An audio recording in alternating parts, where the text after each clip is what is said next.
कोविड-19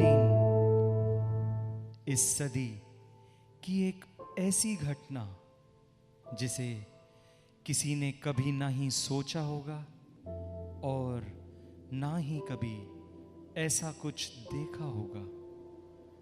जब सारी दुनिया रुक चुकी थी, जब हम सब बिखर गए थे, तब बापूजी की ऑनलाइन सत्संगें ही थी जिसने हम सबको जोड़े रखा था। कृष्ण की याद आना, कृष्ण का स्मरण होना, उन्हीं 10 मिनटों से हमारी 24 घंटों की सांसें चलती थीं।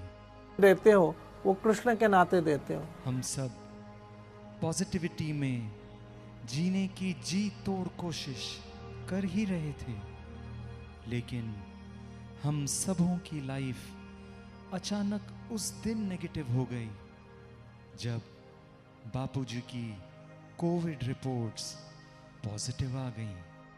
31 जनवरी 2021, एक ऐसी शाम जो न कभी हम याद करना चाहते हैं और ना ही हम कभी भूल सकते हैं। जिस कोविड ने सारी दुनिया को बिखेर दिया था, इसी कोविड ने सारे भक्तों को एक कर दिया।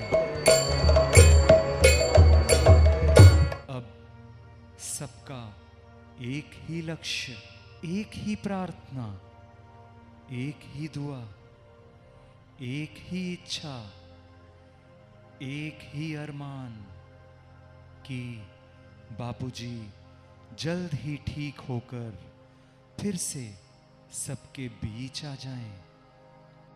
कोविड कुदरत का कुछ ऐसा खेल था जब ना कोई बापूजी से मिल सकता, ना उनके पास बैठ सकता, ना कोई अपनी आंखों से ये देख सकता कि बापूजी किस हाल में हैं। ये जंग बापूजी केवल अकेले ही लड़ रहे थे। कृष्ण कृपा का अनुभव करना जीवन की हर स्थिति सिखाती है। मैं भी इस समय कृष्ण कृपा का बहुत अनुभव कर रहा हूँ, क्योंकि कृष्ण बहुत दयालु है। कृष्ण से बढ़ के कोई दयालु नहीं है। इस समय देखो, मेरे साथ सिर्फ और सिर्फ मेरे गुरु और कृष्ण है, और वही साथ होते हैं। बाकी सब बाहर है। एक तरफ मंदिरों में अखंड कीर्तन, घरों में अखंड जाप, शहरों में सामूहिक हवन और दिलों में अखंड प्रार्थनाएं हो रही थीं, और दूसरी तरफ हॉस्पिटल में धीरे धीरे रिपोर्ट्स में सुधार आ रहा था। सबों के दिलों में एक तसल्ली और उम्मीद थी कि बस अब बापूजी जल्द ही हमारे बीच होंगे। लेकिन अचानक एक बुरी खबर ने सबों को तोड़ के रख दिया। रिपोर्ट्स के आंकड़े कुछ ऐसे बदल गए और बहुत इमरजेंसी में बापूजी को आईसीयू में शिफ्ट कर दिया गया, जहां आईसीयू की खबर ने सबों को शॉक कर दिया था, जहां सब अपने आप को बहुत बेबस और लाचार महसूस करने लगे, जहां सिर्फ सांसें चल रही थीं, लेकिन जिंदगी की धड़कन मानो थम सी गई, जहां हर जगह शोक छाया हुआ था, वहां बापूजी अब भी जिंदगी का साथ बड़े धैर्य और विश्वास से हरि बोल, निभा रहे थे। हरि बोल। Thank you Krishna, thank you Krishna. जय भक्तिपाद, जय प्रभुपाद, गौनिताय, राधा वृंदावन चलो की जय। उस वक्त शायद होने वाला तो कुछ और ही था, लेकिन बापूजी के अटल इरादों ने वक्त के फैसले को बदल दिया और कृष्ण कृपा से बापूजी ये जंग जीतकर कुछ ही दिनों में हमारे पास लौट आए।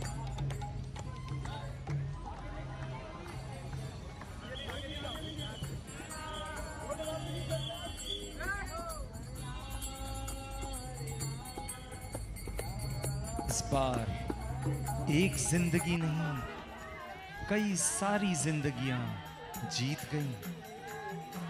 बापूजी के साथ साथ सबकी खोई हुई उम्मीदें लौट आईं।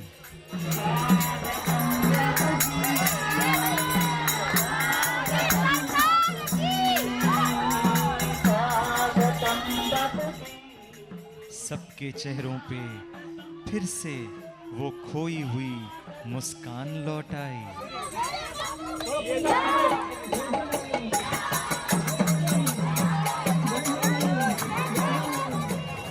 एक बहुत अंधेरी रात के बाद जैसे हमारा सूरज फिर लौट आया और हम सबकी जिंदगी में मानो फिर उजाला आ गया।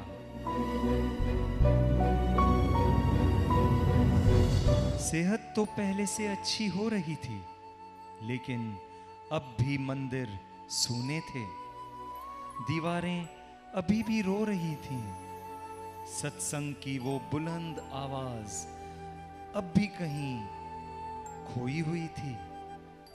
न जन्माष्टमी, न होली और ना कोई उत्सव, सारे रंग और महफिल बेरंग हो गए थे और ऐसा लगता था जैसे हमेशा मुस्कुराने वाले राधा वृंदावन चंद्र भी अब बापूजी का इंतजार कर रहे हैं। लेकिन इस सन्नाटे की शांति में किसे पता था कि बापूजी एक नए दुनिया का निर्माण कर रहे थे। किसे पता था कि वो खामोश चेहरा सबों के लिए खुशियों के उपहार निर्माण कर रहा था। किसे पता था कि उनकी धीमी चाल एक नई तेज रफ्तार का निर्माण कर रही थी। किसे पता था कि बापूजी इन अंधेरी रातों के रंगों से एक बहुत ही सुनहरी सुबह का निर्माण कर रहे थे। और किसे पता था कि हॉस्पिटल से लौटने वाले बापूजी तो कोई और ही थे। दुगनी मुस्कान,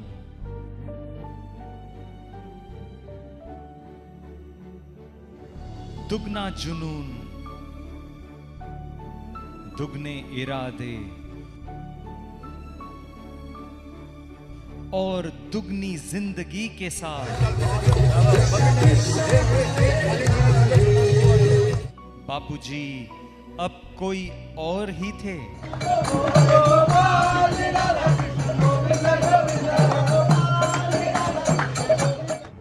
और उनका ये नया रूप मानो उनका एक पुनर्जन्म था।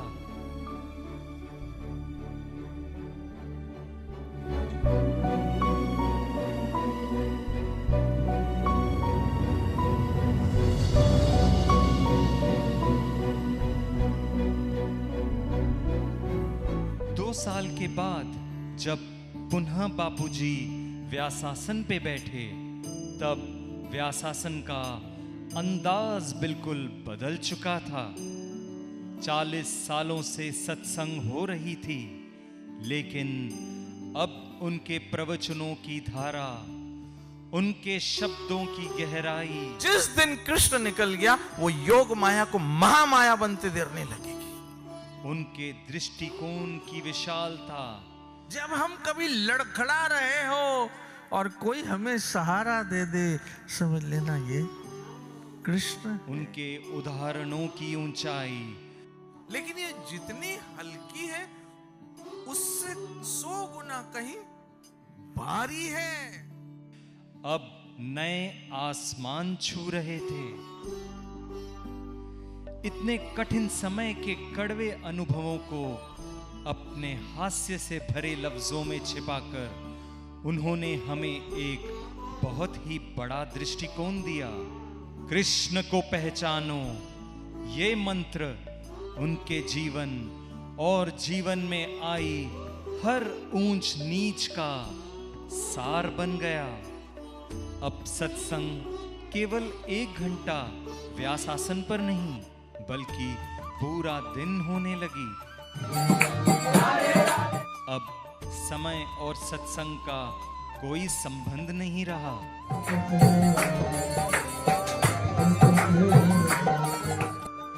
सत्संग का समय हो या ना हो, सत्संगें होने लगी। उनका अपने सत्संगों के प्रति उत्साह, रोजाना कल से बेहतर होने का जज्बा और अपने आज को जश्न में बदलने का अंदाज अब बढ़ता गया। नए नए कीर्तन रोमांच की सौगात बन गए। उनका भाव से भरा हुआ सुर भक्तों को वृंदावन धाम का पागल बनाने लगा।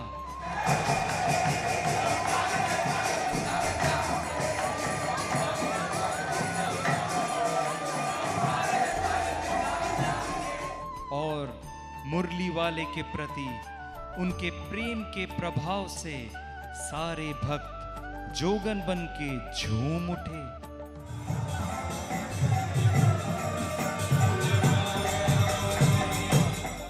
कई जन्मों के रिश्तों की पहचान कुछ इस तरह कराने लगे।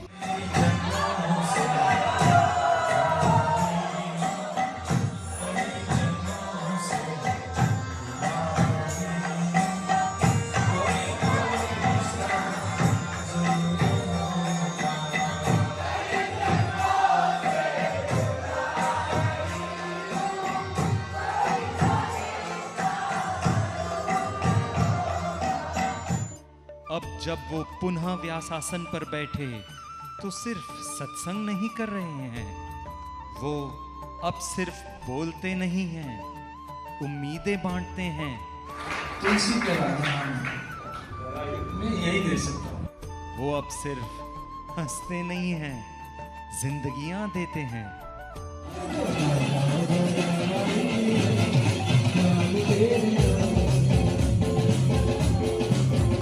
वो अब सिर्फ कीर्तन नहीं करते, उत्सव मनाते हैं।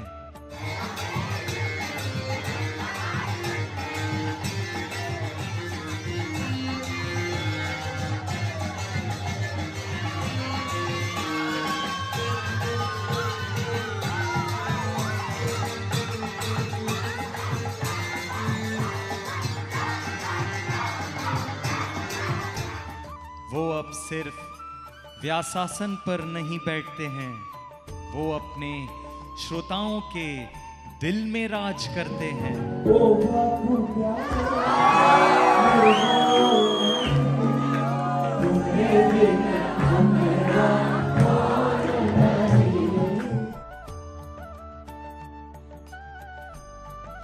इन सत्संगों ने हम सबको फिर से जोड़ना शुरू कर दिया। सारी खोई हुई खुशियां हमें इस 1 घंटे में मिल जाती।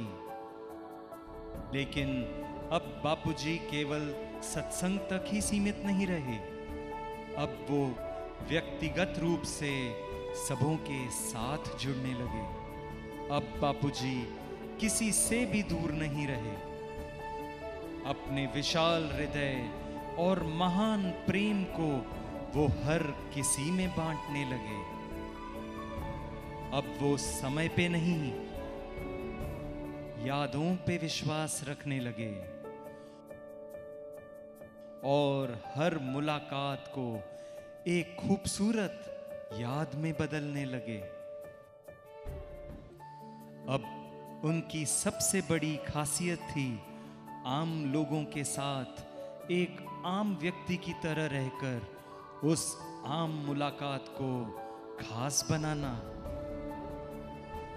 अब वो खुद से भी ज्यादा अपने भक्तों के बन चुके थे।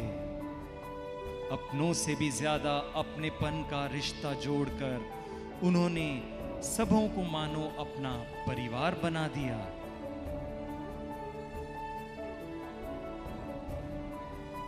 और अब उनका परिवार असंख्य है और उनका घर पूरा आसमान है।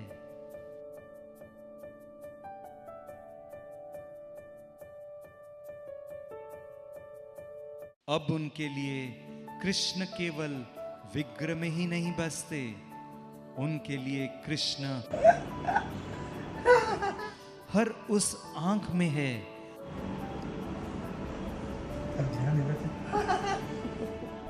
जिसमें वो हंसी भर देते हैं।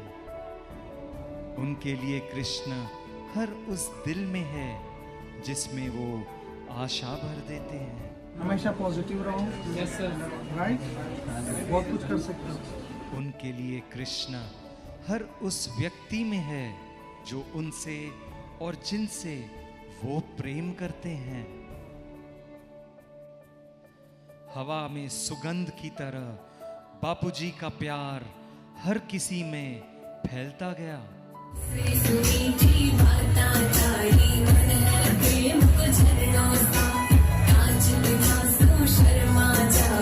और हर कोई अपने आप को इस प्रेम में लिपटा हुआ महसूस करने लगा। इस प्रेम के एहसास में अपनेपन और मेरेपन से सभी भक्त बापूजी के साथ सांसों की तरह जुड़ने लगे।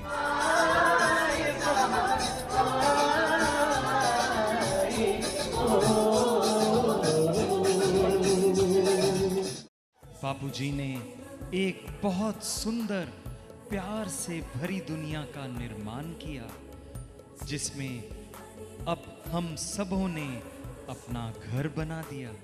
बापूजी और उनके महान कार्यों का सिलसिला अब बढ़ता गया। वो केवल एक नहीं, हर पीढ़ी के आदर्श बनते गए। पीढ़ी कोई भी हो, अब उम्र का फासला मिट गया। अपने वेलकमिंग जेस्चर से वो उस पीढ़ी को सबसे ज्यादा अपनी ओर आकर्षित करने लगे जिस पीढ़ी का भक्ति में आना सबसे कठिन है। जीते तुझको दिया मेरा वक्त सभी, कोई लम्हा मेरा ना हो तेरे बिना, हर सांस पे नाम तेरा।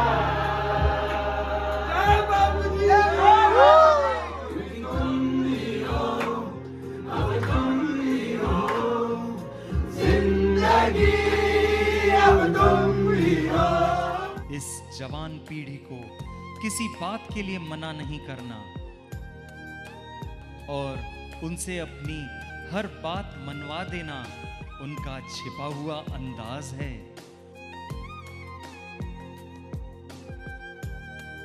और इस अंदाज से उन्होंने अपनी जगह उन जिंदगियों में बना दी जिनके लिए जिंदगी केवल एक मजाक थी।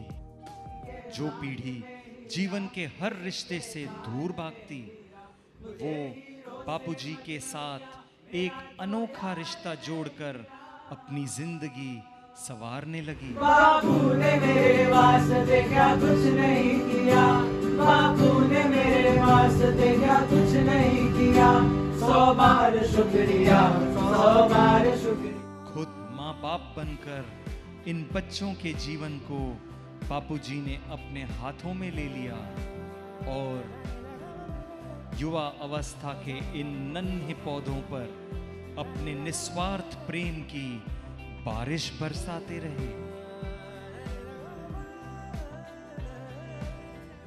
हंसी और आश्चर्य की बात तो तब लगती है जब इतनी बड़ी बड़ी सत्संगों में इतने छोटे छोटे बच्चे ध्यान से बैठे होते हैं। सच तो ये है कि इन बच्चों को सत्संगें नहीं, बापूजी की बातें खींच कर लाती हैं। मैं जब आप बड़े हो जाओगे तो मैं आपको अपने साथ ले जाऊंगा, फिर आप मेरे साथ चलना, ठीक है? तो मैं 28 को आ रहा हूँ, फिर हम मिलेंगे।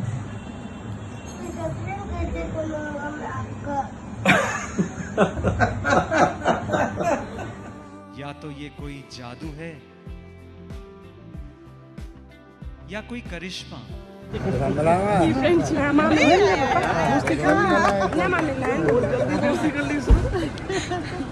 मुझे उम्मीद नहीं थी इतनी जल्दी दोस्ती करोगे।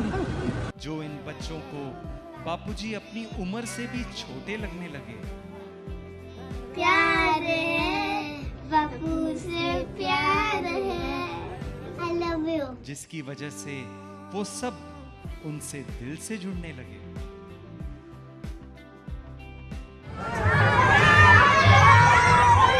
बोल बापूजी सरकार की। अब कुछ अलग ही होने लगा।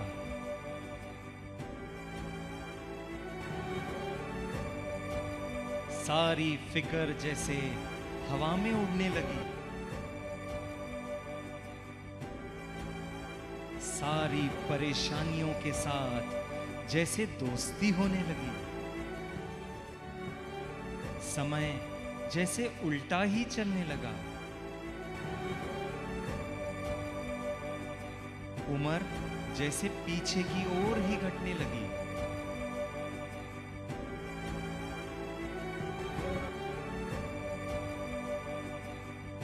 जिंदगी और जिंदगी के मायने अब बापूजी के लिए बहुत विशाल होने लगे।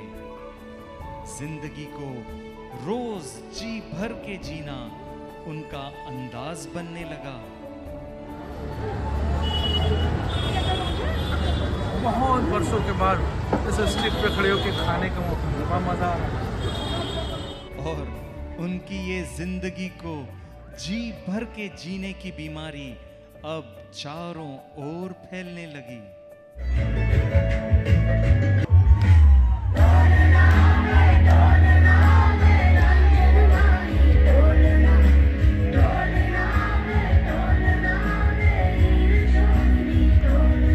जो उनके संपर्क में आता वो बदल जाता। मधुसूदन,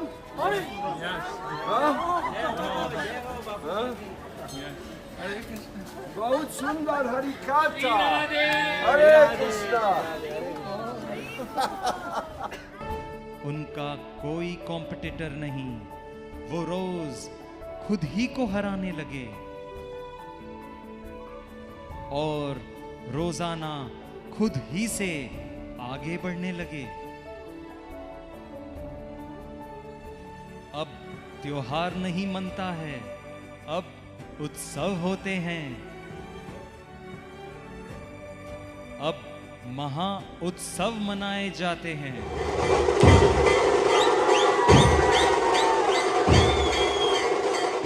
देखा जाए तो अब हमें आदत हो गई है, हमें आदत हो गई है बापूजी को मुस्कुराते हुए देखने की।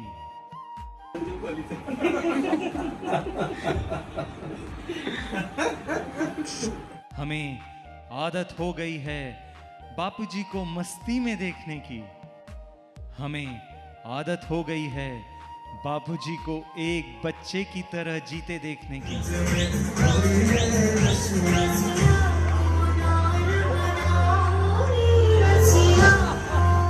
हमें आदत हो गई है हर खुशी को बापूजी के साथ दुगना करके मनाने की। हमें आदत हो गई है बापूजी के साथ जीने की।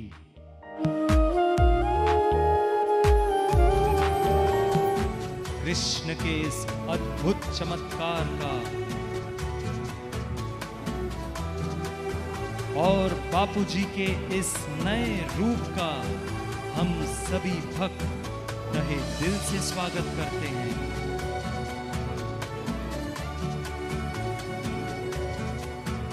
और कृष्ण को करोड़ करोड़ धन्यवाद देते हैं। Thank you Krishna for now as it is. तो आइए हम सब भी बापूजी की जिंदा दिली से भरी जिंदगी की इस नई धारा में बहकर उसी जिंदा दिली से अपना जीवन बिताएं।